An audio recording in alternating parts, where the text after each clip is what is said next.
ముఖ్యమంత్రి సహాయ నిధి సీఎంఆర్ఎఫ్ నుండి అమర్తలూరు మండలం బోడపాడు గ్రామానికి చెందిన దావులూరి భవానీ గారు అనారోగ్య సమస్యలతో ప్రైవేటు ఆసుపత్రిలో చికిత్స తీసుకున్నారు.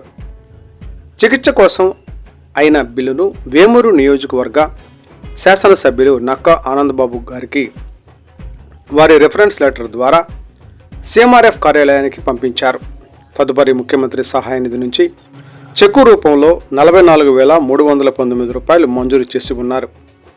మంజూరు అయిన మొత్తాన్ని దావులూరు భవానీ గారి కుటుంబ సభ్యులకు చెక్కు రూపంలో అందజేసిన మాజీ మంత్రి మరియు వేమూరు నియోజకవర్గ శాసనసభ్యులు నక్కా ఆనందబాబు గారు.